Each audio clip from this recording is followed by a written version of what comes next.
Hello and welcome back to the Bell Witch podcast with your witchy host, Swailes, the friendly green witch, and Jodie of Mother Serpentine Tarot. This episode, we focus on the mother archetype and what that means in our daily family life. We talk about spirits and how to conversate with them, and discover the unusual journey of how I became a witch, bathing with your decks and witches and wizards. Jodie shares her tip on how to create magical bath salts, and we shout out a lovely witchy biz. So make yourself a brew and come sit with us for an hour as we talk honestly about witching with kids in the 21st century. All right then, so how are you doing, Jodie? Yeah, I'm doing good. I've had a very busy and magical week. I've been working constantly on different events for 2 weeks straight now, without much of a break. Burnt yourself So out, you it's did. been really, really hectic. Yeah, absolutely. It's also really, really lovely to be able to read for so many people. It's always a really, it's a really big privilege, isn't it, to be able to share those messages sort of day in, day out. So this week I've been practicing actual mediumship because I do get stuff through when I'm doing tarot readings, mainly like people's aches and pains or little bits of information here and there, but never anything really concrete. So I thought I'd try honing on that and see if I can get more information. Because it's gutting when you can see something next to someone while you're reading for them, but you don't know who it is. You don't know if it's male or female. You can just see a shape. And I think it'd be so lovely to be able to say to somebody, "Oh, I've got your mother with you or your grandma or what have you," and give them that information and give the messages, because I feel like those spirits are there for a reason, whether it's to give a message or what have you. They'll only give you so much information, Yeah, though, won't they? They're not always so open, and they don't yeah. always tell the truth either. No, no. And it's a lot of it. Yeah, well, they're just like humans, aren't they, I guess? It's a lot of practice, but it has really, really opened up my readings. So, for instance, I was doing a reading last week for somebody, and immediately, as soon as they sat down, I saw all these blue lights around them. And I was like, "Oh, I can see blue lights around you. Do you work in like healthcare or the police or something?" Because it was like siren lights to me. She actually worked in the hospital, and her husband was a policeman. And I've had a few sort of channeled messages for people, but when you don't have the confidence to tell them that that's what it is. So I've had things come through. So I feel like, and then it's always right, but you just don't have that confidence when you're starting out, do you? Yeah, I did actually tell a lady who works at a crystal shop. She owns a crystal shop actually, and she's been through a really deep healing journey, and that was something that had sort of come through. But I just sort of was like, you really need to share your healing journey with people. Like, I can't stress this enough. You must share it. The next day, she actually left me a message saying an author had gone into her shop and asked her to share her story and wants to write a book of her memoirs. What? Yeah. Amazing. And I guess for anyone that's listening, it's interesting to know, isn't it, that sometimes that you can build these gifts, that people aren't like born able to see everything, the information comes through. Absolutely, yeah. Everybody's got the ability in them. It's just a case of tuning It's like a into it. muscle that you need to flex, isn't it? Yeah, And I think as well, people expect when you do tarot reading, they expect you to be a psychic or a medium. And while I get messages through while I'm doing tarot, it's a complete different part of my brain, which is yeah. weird. So I might be able to feel somebody's aches and pains, or I might get a message through during a reading. But when I'm trying to tap into mediumship, the information comes from somewhere else in my head. So it gives me a really bad headache.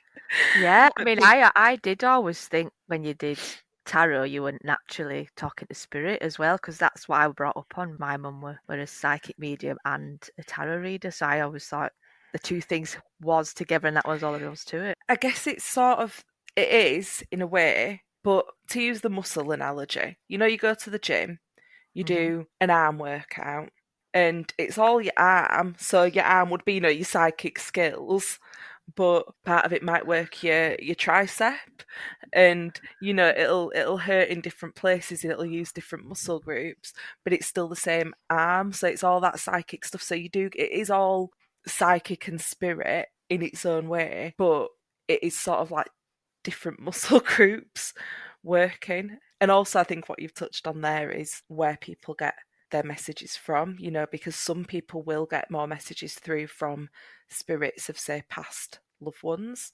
Some people will get them through from deity or from like a source. Some people channel just through themselves. And then there are people that read in like just a secular way where they're using the cards as a therapeutic tool for reflection and there's no energies coming through whatsoever. So I think it's always really, really interesting to consider where your readings are coming from and where you're drawing those energies from. Yeah. If you can ever know. I mean, obviously you can only suspect, can't you? You can only wonder in Yeah. amazement. I've had a better week than last time. I've been a lot more spiritually plugged in. Been reading a really awesome book called Pagan Anger Magic by Tammy Sullivan. Because I get angry really easily, as you know, with my kids especially. So it's using that anger in your magic, collecting it, channeling it. And it is That's amazing because it is like a force. It is such a good book. I read it all in a couple of days and I keep going back and rereading bits of it. Some of my fellow witches did an online ritual for spring equinox, aka Ostara. And that were nice. We painted eggs and did a little prayer and drank tea and ate chocolates. It was lovely. I've been practicing way more this week or the past couple of weeks. My altar, like it's got right now like fresh flowers and fresh incense on it and growing flowers, and been doing more sigils, more prayer, more everything. It's definitely time of the year, isn't it? I think because things are coming alive. Yes, And yeah. that mirrors the witchy life.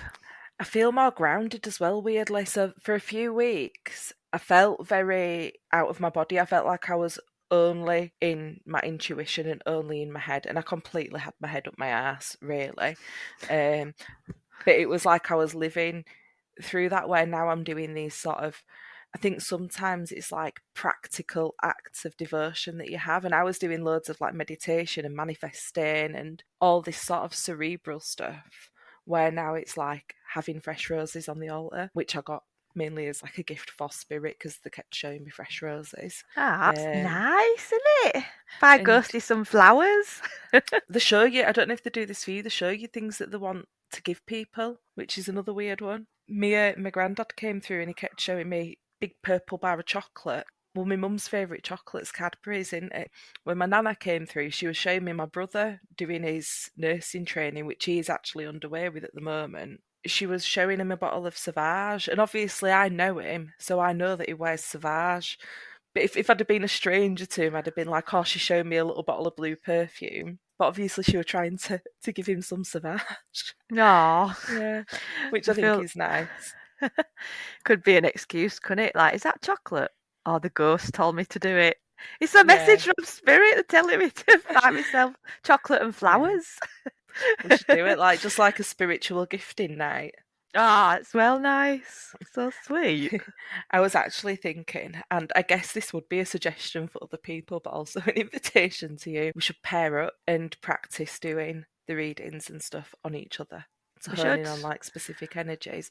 I think the Bell Witches, the people who are listening, should also find people to partner up with and practice the tarot or do the witchcraft. Sometimes you don't want to do like a sigil for yourself, so it's nice to make one for somebody else. Yeah. It does give you more motivation doing it for another rather than yourself. I'm also practicing on the spiritual side of life, the speaking board. Every Sunday night I have a little session and I put some of it on my Instagram, just talking about what came through. But I find it really hard to use because you're on your own. I'm on my own, and also it's like I don't really need it because I'll sit there and stuff will just pop into my head, and it's like an unnecessary step for them to use this spirit board. Yeah, because they can speak straight to you, I guess. So it's unnecessary. Me and Jodie are doing a ghost night middle of April, so I need to practice bond with this board. It's going to be a really good night. sold out, hasn't it? Yeah. So we've got like two sides. We've got one side where it's my uncle who's a paranormal investigator, amazingly. So as well as being the Bell Witches and having our own businesses, we now also grave encounters paranormal, which was an absolute brainwave. Oh, it's such a good name. Yeah, we're going late night and we've got the Ouija board and obviously like tarot cards and our sort of psychic abilities. So obviously we'll do the Ouija side, talk to spirit as well, say what's coming through mentally for us or in terms of your clair senses. So for those that don't know, your clair senses, it's like the French word for clear. So they say when you're sensing stuff psychically, you get it through different clairs. So clairvoyance is actually seeing spirit in your mind or in front of your eyes. You have clairaudience, which is hearing spirit. Clairsentient. Yeah, clairsentience, which is like knowing. Clairsensing, which is like smelling and everything, or taste. And there's like feeling and knowing as well. So they come under clairsentience. There is an actual word for the feeling side, which is what I get. And I think a lot of people think that the knowing and the feeling are Is the the same same. thing and that they cross over. Yeah. For me, it's absolutely not. The knowing is like having a download into your brain and being able to know what spirit are telling you, but without hearing their voice. Where the feeling is like I will get somebody's leg ache or backache or kidney pain. We should do a whole Yeah. episode just on everything related to spirits and ghosts and Yeah, stuff. That'd be good, wouldn't absolutely. it? Like Yeah. maybe around Samhain. That So would be we'll be fun. doing that side during the Grave Encounters Ghost Night, and obviously we will report back here and let you know any findings that we had. But then my uncle's also a paranormal investigator, and he's got the whole like high tech side. Like I do not know anything about this side, but like special cameras and like heat sensors, and a spirit box, which is like I've Ooh, watched them on YouTube, and they kind of scare me a little bit because they are a bit scary, yeah. spirit talk through them, but they're talking like this distorted way. So they'll be like, and you'll hear words in it. Bits of radio that they use to make a sentence. I think that's how it works, I isn't it? They don't know. jump around radio stations and it makes a sentence. He took it with his daughter to the local graveyard. On the camera, they could see that there was a person stood in front of them. So his daughter was like, "Oh, what's your name?" And it said clear as day, but in this horrible distorted voice. It went, "It says on my grave," Oh my which god. just it gave me chills. Like, yeah, It'll be good. It'll yeah. be a good night. I'm excited and a little bit Stuff is going to nervous. come through there. It's at least 300 years old, is the pub. People say it's 300 years old, but it was made into stone 300 years ago. Before that, it was a wooden building. So God knows how old it actually is. Wow. Just as a pub, it draws in some right sorts. So I imagine there'll be all sorts going on. And you can see spirit in there anyway, and you don't have to be a medium or psychic in any way to see spirit there. People always say that they see stuff in there, so Cool. hopefully they'll come through. All right. So next up, have you got your spiel? I've got my spiel, Here comes the yes. spiel. Maiden, Mother Crone, the three faces of Hecate, the archetypal triple goddess. We've chosen to explore this phenomenon, this series of archetypes, during 3 episodes. In many Wiccan traditions and magical practices, the triple goddess has 3 aspects, known as the Maiden, Mother, and Crone, and each of these faces links in with the cycles of aging, rites and passages that many of us go through, phases of the moon, and the ebb and flow of our own personal power, as well as the cycles of the seasons. This is symbolic of the journey that many, but not all, women take throughout their life course, and many of us find ourselves in the not all category for various different reasons. So if that's you, you're welcome here too. We're just taking time to reflect and apply these to our personal lives. Many people feel the pull to some aspects of the Maiden Mother Crone, and they might balk at others or skip phases within this paradigm or feel fear, rejection, or even revulsion at some aspects of it. But collectively, most of us have felt some connection to the archetypes here, and they make excellent analogies and symbols for patterns within the great universe, deity, source. You may witness the Maiden, Mother and Crone in your own life, or be aware of others meandering through these phases around you, and we welcome you into these archetypes in our own lives. In the last episode, we walked through the maiden, so we now find ourselves welcoming in the mother archetype.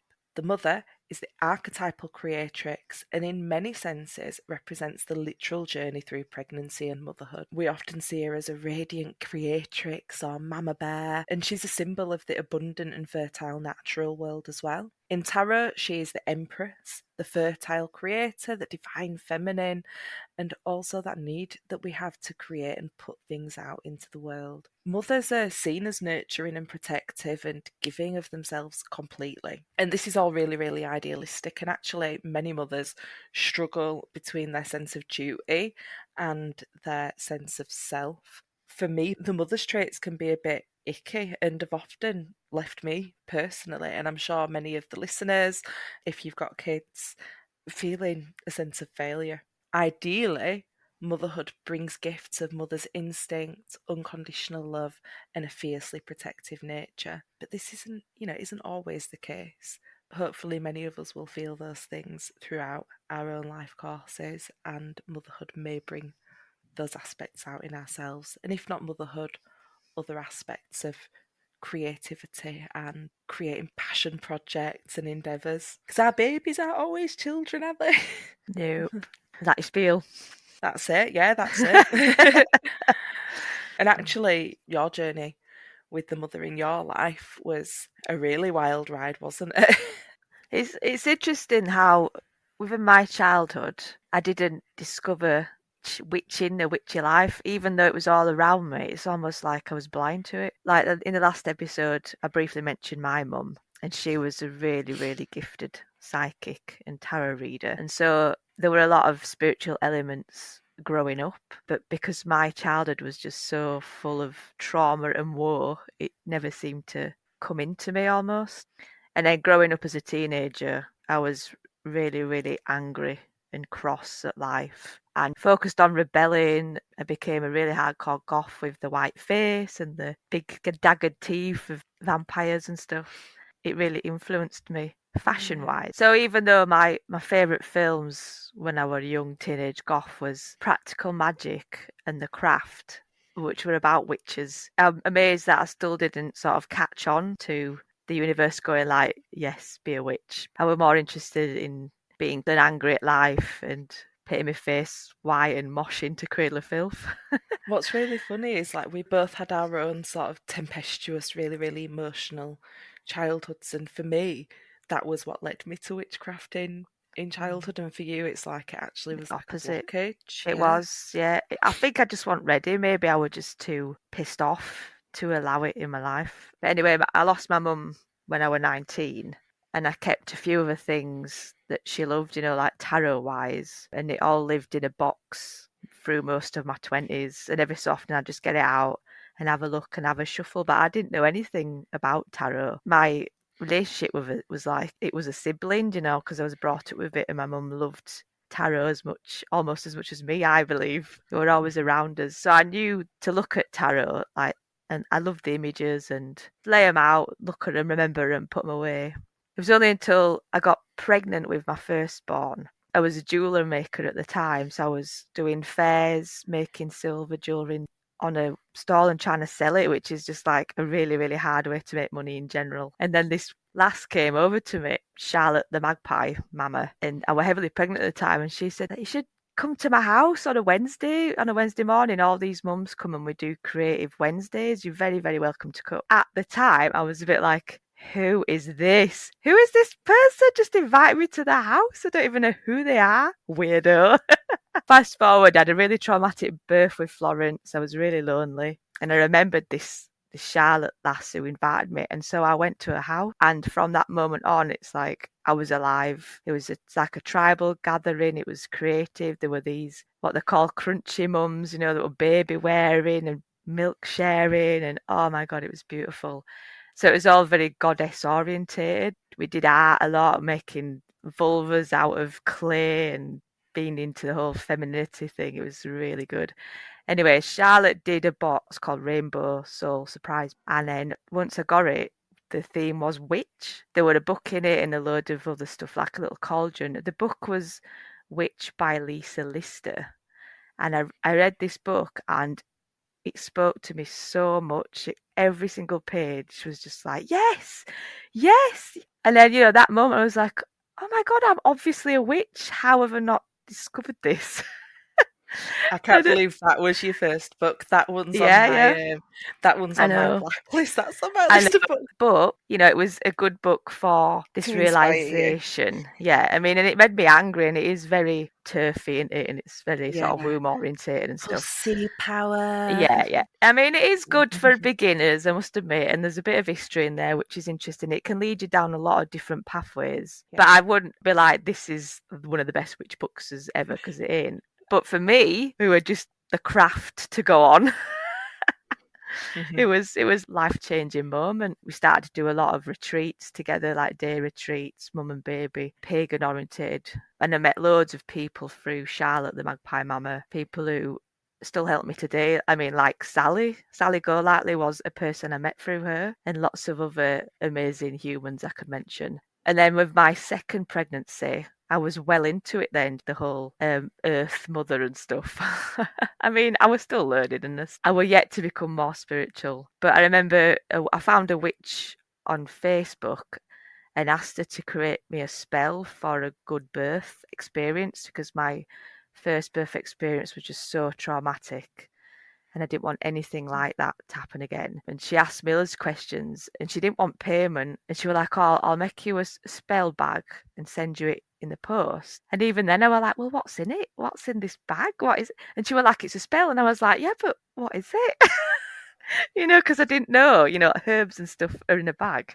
Anyway, so she sent me this bag.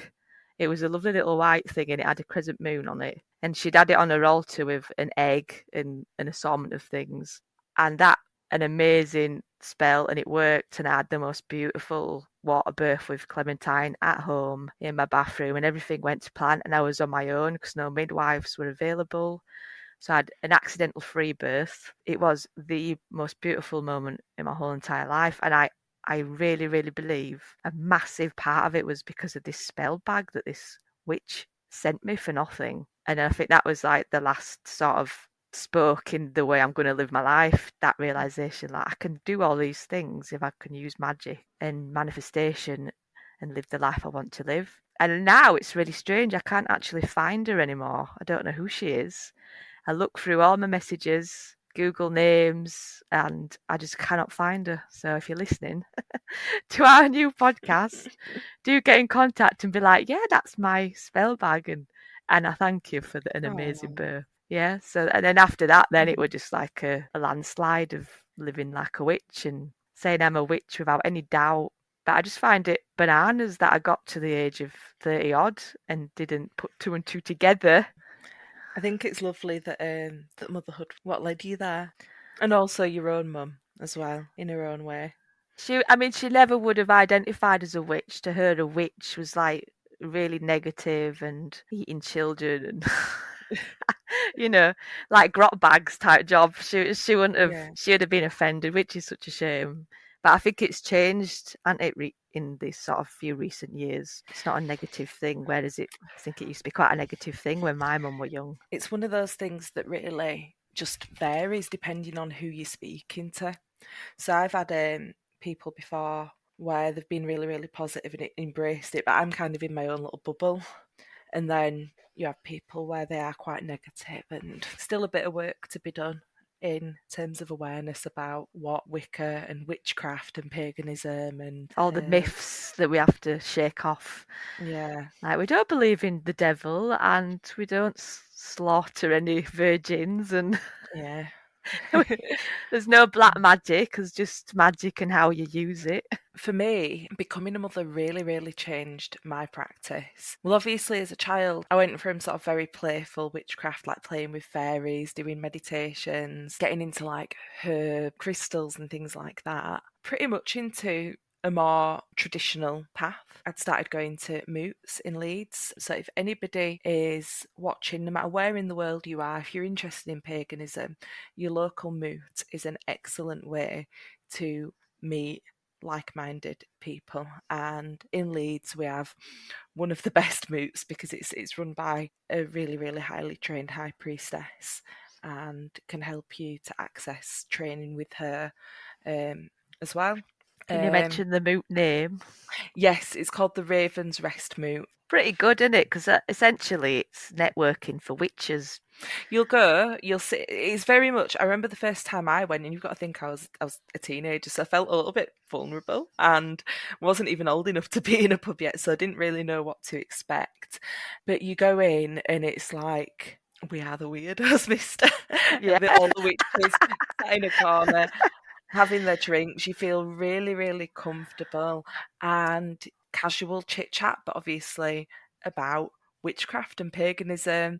And then there's usually a workshop, so usually you learn something. And some of the ones, because the Raven's Rest, it is run by a Gardnerian high priestess.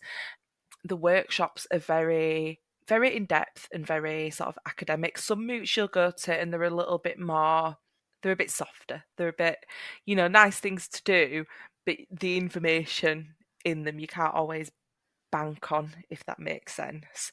Where the one that I went to was really, really sort of information overload, quite academic. So I was kind of plunged in at the deep end, really, and ended up on this traditional path. And at 18, began doing the training towards initiation and really, really loved it. Was absolutely in my element, living my best witchy life, or so I thought. And then I got pregnant, and of course, everything went out of the window because I Got a was spanner in the works. yeah.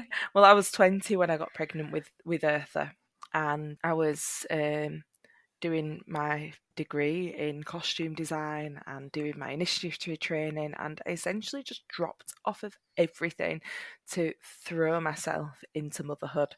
And because I was already living quite a radical and kooky life anyway, to me it seemed really, really natural. Even as a first time mum, I knew that I wanted a home birth. I knew that I didn't want to have any medications during birth or any toxins or anything like that. I found my local Steiner, and I was very into the idea of like breastfeeding and baby wearing. I didn't breastfeed for long at all. It went completely tits up with Eartha. That's another podcast series entirely, because Yeah, I reckon we could talk yeah. about so much. So my journey with having Eartha was, it started out, I was essentially, well, I began volunteering in my local Steiner during pregnancy, and I was like a sponge soaking up all this information about nature-based child rearing and the evolution of the child's soul and the ways that you can sort of protect and preserve a child's imagination and sense of wonder and beauty in the world. So that was my focus. And in Steiner's, it's not traditional path at all, but it's very, very ceremonial. So I went from volunteering to actually working there. And every morning we'd go in, we'd sort of have like a little almost ritual of holding hands in a circle, setting our intention for the day, and then going about our work. The day is very rhythmic and ceremonial. There are songs sung before dinner time, to summon the candle fairies, and Oh, it was just really, really whimsical and beautiful and really captured my imagination and my heart. It was perfect blend of magic and creativity. Obviously, I'd sort of come away from my training, my sort of more formal, more academic, more cerebral training, and into this really woo la la land. A lot of the mothers there were doing what they call shamanic path. I would say that it is more animistic. To me, shamanism is closed practice for the people in the Tungus tribe, the Sami people. And I always think it's really, really good to think about westernized names for what you're doing, and animism has been a long lived practice within all magical working, where you essentially use drumming to achieve a gnostic state and to access different realms. So these are all things that go hand in hand with paganism, because there are the views of different realms and different sort of modes of reality, and using the drum to access and have strong visions of those different spaces and to tap into your guides there and draw on them for support. So I began doing this work myself, and it was life-changing. If you wanted to do this work for yourself, then you would probably be looking at either finding a shamanic practitioner to do the work for you, or looking into books about, sort of shamanic practices, and it would be called shamanic in those books. The disagreement is just a Jodie with both. But in terms of more sort of animistic magic, also druidry uses these techniques, and so it's this really beautiful rhythmic drumming that changes your brainwave state. And for me, that was perfect because it was a way of calling to power. One of the essence of this work is sort of calling to power and finding your own power. Getting rid of anyone, like we've all had people around us that have been soul suckers, like getting rid of any sort of negative attachment so that you can claim your own power back.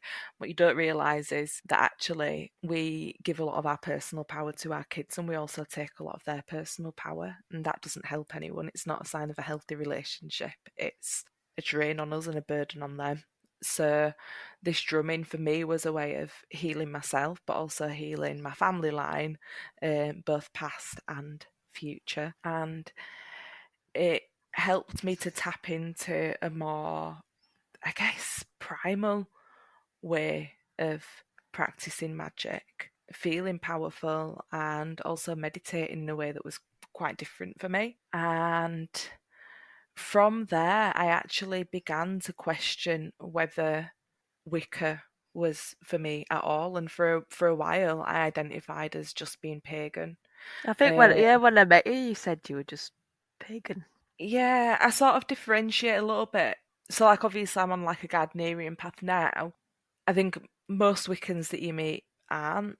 Most Wiccans are just sort of practicing eclectic witchcraft. This sort of path that was all about self-exploration. And it was about finding my feet in motherhood, really, because, I had a really, really traumatic journey into motherhood. My pregnancy was amazing, my birth was amazing, my daughter was amazing, and I was a natural mother. And I was really, really supported in this lovely community. But I was in a really, really severe domestic violence relationship, and had to flee my home with just my baby in her sling and a bucket full of mucky cloth nappies, and then live on my parents' sofa for months until I got emergency housing. I was really, really on this journey of finding myself as a mother, and I was kind of thrown into it on my own. Even though I had family support, my family parented very, very differently to how I did, and they saw the world very differently to how I did. So for me, this tapping into myself was much more important, and this having like daily rituals and daily ceremonies and this bubble of Steiner education meant that I could bring that magic and imagination and creativity into my daughter's life. But really what I didn't realise was actually it was a step back from actual magical working. And it was only when my daughter began going to nursery that I really plunged back into it, rather than doing like sort of self-exploration work and meditations and this drumming and things like that, that were more, like I say, more primal and more a way of tapping out, really. I began wanting to engage with something a bit more cerebral. So she went to nursery, and I began really putting my heart and soul into doing my tarot. I think from both of our stories at the time, we both had community, didn't we? Of Yes, yeah, support from parents. It was at the time, especially with newborns, it's something you really need because it can be quite lonely having a yeah, newborn stuck to absolutely. you all the time. They're Yeah, cute, but bloody hell, absolutely. they're boring. I think at that point, all the energy that I had went into Eartha. Yeah, of It course, all went yeah. into her, and any Yeah. energy for anything magical or whimsical also included her. Where now I have a bit of a balance, so we do things like our camps that we go to, which are very family oriented, but I carve out time to do magical stuff for myself. And Yeah, it's yeah. not all about claiming back something that's been taken from me. So for me, like now I'm at the point where I'm always tapping into new things and tapping into things that are purely for me. Where when Eartha was little, it was like I was always trying to claim back something that had been lost, and find myself as a mum and figure out my identity as both a mum and a witch, and didn't have an altar. We had a nature table instead, very Steiner based. So actually No. my altar's very nature tabley now. It's got like plants on it and pine cones, and I always have like a little flower bowl where I put seasonal flowers in it. Motherhood does take a lot from you. And I think a lot, especially in the Western world where we don't have a village community to keep us topped up in different ways. I mean, I really struggled in the beginning with Florence. You did feel like you lose yourself because there's no time to do anything. It's really natural and normal that babies are needy when they're little.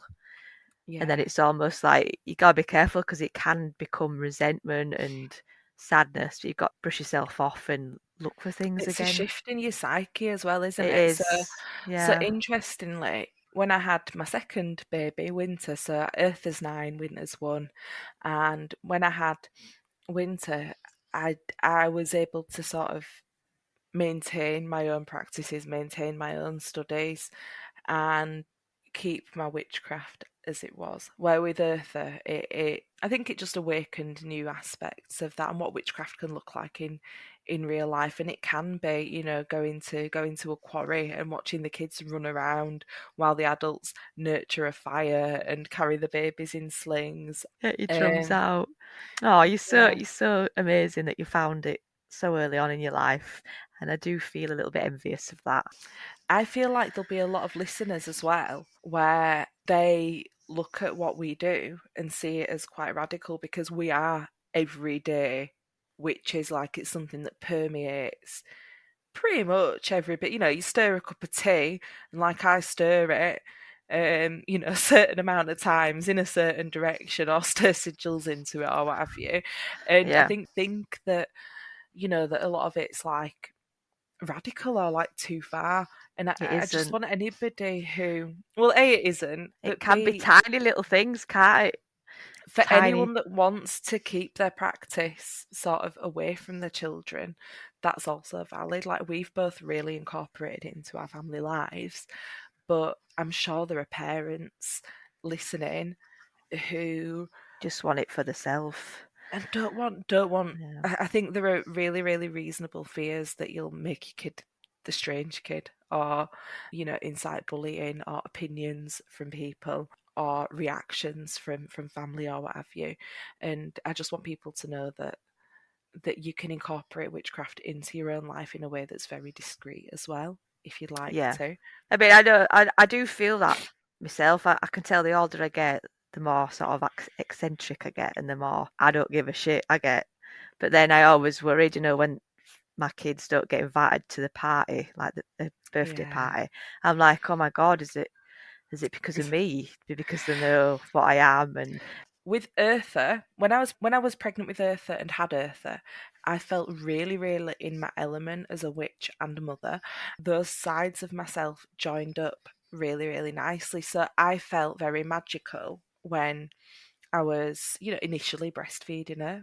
But when I was baby wearing her, I was putting her in these all natural clothes. She was in cloth nappies, and I did elimination communication, which is basically pottying from birth. And to me, it was like I was on this mission to use my parenting as a way that it was quite radical, but that I felt tapped into my own primal nature, because we are just monkeys with delusions of grandeur.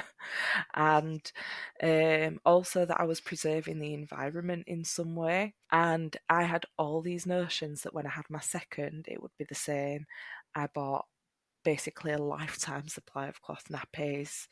I bought the slings. I got her the potty ready for elimination communication.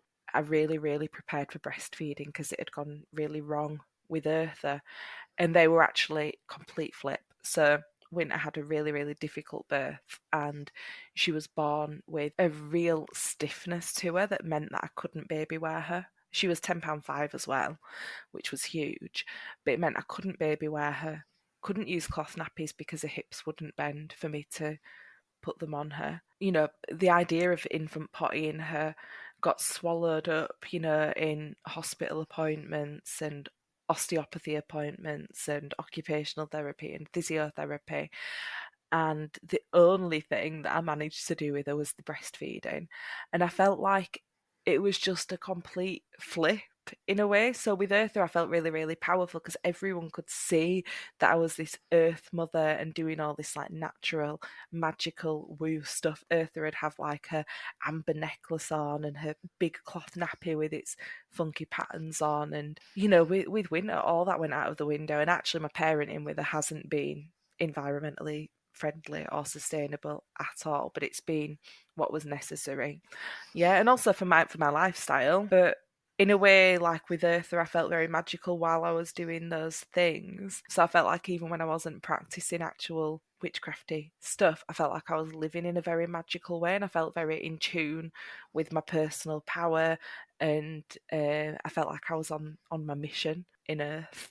And then with winter, it's very different. In not only is it not environmentally sustainable, I don't look like this really cool Earth mother, and don't always feel radical and powerful. But then I have my own life, which is very, very magical. But that's quite separate from both kids. Transformed, hasn't it, and morphed. Yeah. Whereas, again, I'm the other way. It was very just for me, my escape, the way I exist. Because the knock-on effect, my mental health improved dramatically. And I put that down to witchcraft and pagan living as well. Now, this sort of past year, did the witchy camps together. And so now I'm inviting my kids to be part of it if they want to.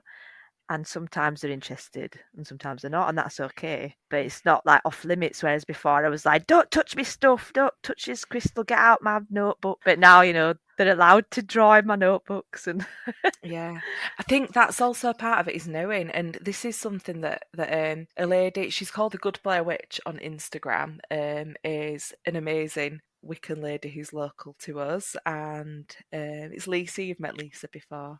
I have. And she listened to our podcast, and she was saying that sometimes, like, she felt like she couldn't have an altar because she was like, the kids will just put crap on it, and part of it is just pushing through that stuff anyway and accepting it as a fact of life. And weirdly, when you find that like Book of Shadows has been scribbled in it or what have you, first you care, but then eventually, you know, you look back over your notebooks and you find your kid's stick figure that they drew of you like 5 years ago, Yeah. and you just sort of cackle at it and move on. Oh, it's And lovely. and I think that's part of it as well, is that like witchcraft isn't always aesthetic. There's actually a witchy aesthetic, and it is beautiful. Yeah. But it can be a little bit like, oh shit, I could never be that. Alienating. I could never be that good. I could never be that clean and neat and tidy. This week's practical tip is one of mine, and the reason that I'm sharing this is because it's an excellent way for people who are mothers to restore after a day, or people who aren't mothers to restore themselves after a day of slog of life. To mother yourself. To mother yourself, yeah. But also, it's an excellent place to have a spell, is the bath.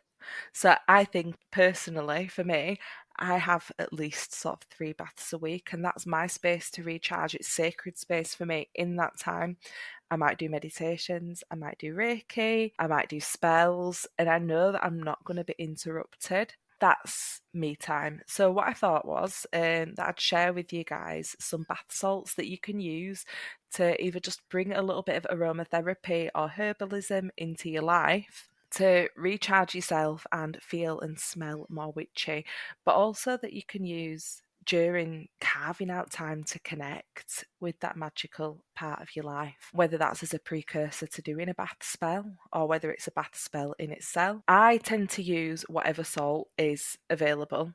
I like to go to B&M or Home Bargains, and they often have like a big bag full of Epsom salt or sea salt. It can be good to mix these together. Epsom salts are really, really good for those of us with chronic illness. So I really like Epsom salts as a chronic illness sufferer. And sea salt also is really, really good at restoring minerals to your body, but also as a magical cleanser. So if you do use Epsom salts, then use a bit of sea salt as well. So I would personally use 2 cups of Epsom salt and then a cup of sea salt. And if you have Himalayan salt, then that can be really, really good as well. But it's just whatever they have in the supermarket, because when you're in B&M or Home Bargains and you see these bags, they're really cheap. They're usually less than £3 or £4. Get a lot in there. I usually put about half a cup of baking soda in as well, and make sure it's baking soda, not baking powder, because this helps the essential oils to disperse, is something that I've read, and obviously it's not harmful to anybody. So, and then you want to add in your essential oils. Now, what you don't want to do is use essential oils neat. You do want to dilute them in another form of oil. So I know some people do use other substances, but I like to use coconut oil. This will reduce the shelf life of your salts compared with things that people use. Carrier oil, isn't it? Carrier oils, yeah. Yeah, but I think any carrier oil's fine, but carrier oils typically will reduce the shelf life. So carrier oil I tend to use if I've got castor oil or almond oil or coconut oil, and I tend to use like about a tablespoon or 2. Then I use essential oils, and I aim for about 20 drops of essential oil, and a nice mix of oils for whatever you want to use is fine. So if you want to bring joy to your day or revitalize yourself, you might use lemon and sweet orange, rose, say. One that I really, really like to use in terms of baths, I really, really like to use frankincense oil in mine. So my go-to would be frankincense and rose, and I would use about 10 drops of frankincense and 10 drops of rose. Might add a little bit of lavender in there or a little bit of orange to uplift the scent a bit. But you can really, really get playful with whatever you've got in the cupboard here. You can go completely wild and add a few drops of whatever you've got available. I wouldn't add more than 20 drops though to this. To do spells for self-love, I would recommend rose. I would say that rose, lavender, and chamomile are all excellent additions in terms of flowers as well. Some people like to add flowers to their baths, or petals to their baths, and I think it's really, really nice to add these to your bath salts. But I know some people don't like the residue that these Yeah. leave around the bath. They do make Yeah, a mess, don't they? yeah, And then they it do. goes down plug hole and then it fucks up your drain and then Well, you kind of have to scoop it out, don't you you, as it do. goes? Or Yeah. you could put it in one of those bath tea bags that are quite handy. Ah, well, speaking of tea bags, if you are wanting lavender, chamomile, rose, and you're a bit like, where the hell do I get those? They are actually widely available in tea bags, and that is essentially how I cheat at adding herbs to my bath. So I literally have chamomile tea bags, and I've checked the ingredients on them. It's just chamomile, and I will add those in. I've got lavender and rose from Swailes' garden, actually. It's such a good tip for getting tea bags. I would never have thought of that, like bathing Yeah. in a tea. Is that what's not to like? Yeah, yeah. In terms of adding rose petals in, what can be really, really nice is if you've had fresh flowers on your altar, then when they're not quite wilting, but they're going to go a bit past it, take them out of the water, cut them, so you've got like an inch or 2 of the stem left, and then allow them to dry out for a couple of days. And you can use those in your bath as well for a bit of rose, which is nice. But essential oils you can't really go wrong with, and you can get really, really, really playful with them. So my go-tos, I really like lemon, I really like sweet orange or tangerine. I like a little bit of peppermint just to kind of uplift scents. And I have a thing for tree resin essential oils, which are really spiritually purifying. So I would say if you want in a spiritual bath spell, or if you wanting to connect with spirit or connect with your intuition and sort of cleanse energetically, or pre-ritual, a good go-to would be to use frankincense, copal, myrrh, benzoin, essential oils, yeah, and they're all from tree resins. But yeah, for self-love or just a general unwind, lavender, rose, tangerine, lemon go really, really nice together. And patchouli, you can't go wrong with either if you want to smell like a witch's armpit. Also, before I get in the bath, I add the salts and then I smoke cleanse my naked body before I get in. Yeah. And then I smoke cleanse the water, get in and pretend I'm sort of sinking underneath the earth. The oils all have their own unique properties. So you may have oils that you have that work for you. So say if you have muscle pains, you might want to use a bit of black pepper oil. But yeah, aim for about 20 drops of essential oil all in all. I wouldn't say more than 10 drops of each. But if you want to, you could add a jar of moon water or sun water. If you do Reiki or any other energy work, to add to your water to sort of charge it a bit, or you can use magic to charge it. A really nice way of doing that is just imagining beautiful ribbons of energy in whatever colour suits your needs for that day. So if it was for sleep, you might do purple. If it's for emotional health, you might do green for your heart chakra. You might do silver for intuition or spiritual work. And just imagine ribbons of that energy floating through your hand into your water. And if you remember our sort of little spiel about sigils last week, you could create a sigil and, trace that into the surface of your water. Don't be afraid to get really whimsical. I mean, how long do you spend in the bath?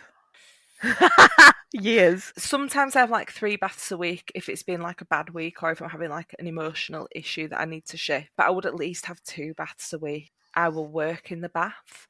If you've had an online reading with me, one of the reasons that I don't do video readings, whack people's cards, get them shuffled, get my picture taken, and then get in the bath and I can do your reading in the bath. And then we're both happy out because I'm there in my oils with my intuition, blaring away, feeling comfortable, stewing like a potato, and you actually get a better quality reading for it. But then what if your tarot cards fall in the bath? If you breathe I'll take out, a photo before. you're going to say if you breathe out and they'll just go, wee, you're like, no. No, so what I do is, you couldn't do this with bone readings or ribbon readings, unfortunately, but with the tarot, I will pull somebody's spread, so I'll connect to all the different spirits that I work with, and then I'll pull the person's spread. I'll begin their reading while I'm shuffling the cards and getting my pictures and confirming that the spread's for them. My bath's running, get the pictures sent, and then I'm in the bath. If there are decks that I still like, but I don't care as much about, I will take a card in for meditation purposes. Yeah. And I've never dropped one in yet. Don't jinx it. But I've got these little, I'm sure they're from Hobbycraft or somewhere. They're just literally a little log slice. So they're like a branch that's been cut into rounds and it's got a slit in the top and you can slot your cards in. Tarot cards in the bath. I've dropped definitely books in the bath. In fact, I did once, I had a deck that I'd wanted for ages and I'd finally bought it and I went to take it up to my mum's. I'd put it in the top of the pushchair. I'd put this deck in and 2 cards had slid out, the Fool and the Magician. Well, obviously it was torrential rain. I went to walk to find them and they were both in separate puddles, completely saturated, and that deck is still in use. I dried the cards out and they're absolutely fine. Amazing. My deck that I read for most of you with as well, like someone once dropped one of the cards in their glass of beer and it was fine. I don't even know which card it is because you can't tell at all. Get them laminated. And then they'll be waterproof because they're wipe clean. They should do a bath deck, shouldn't they? They should do a bath. I wouldn't be surprised if it already exists, actually. So this week, I was thinking of a business to mention with Mother in mind, and I kept coming back to Witch Casket UK. So this is a business that started off as a shop in Yorkshire somewhere, and it's run by a mother-daughter team, Deb and Ella, and they started the Witch Casket box in the shop as a monthly subscription. Amazingly took off and became really popular, and eventually they closed the shop, not because it was hard to run a shop, but because Witch Casket UK was just so popular, and it is a really, really cool box. I mean, it's such high spec, and all the packaging is really beautiful. Care and attention on the designs of stuff. I think you get a lot of exclusive things that they've designed and created within their little team. There's a theme that runs throughout the box every month, which is beautiful. For people who are new into it, who don't have anything, who have no idea where to start, it's an ideal thing to start collecting for a couple of years, and then you'd have a really good set of Witch Casket stuff.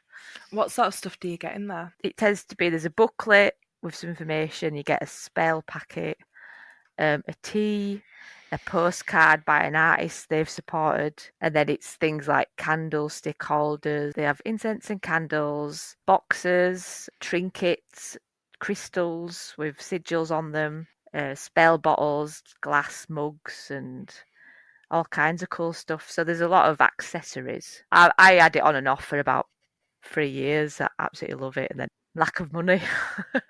Yeah. But I'm always really impressed by the box and the designs. The quality of all the packaging is just absolutely beautiful. And it's vegan and it's environmentally friendly, and they use packaging that made out of potatoes. You put it in water, it disappears. I think it's cool that it was set up by a mother-daughter duo as well. That's really, really nice. Because that shows like they're sort of sharing that witchcraft journey together in their own way, which may be where we are when our kids are older. It'd be good. If we're lucky. Follow the hashtag on Instagram. It's like I'm still opening them, do you know, because people share the pictures, and I'm just like, oh, what you got? What you got? Ooh.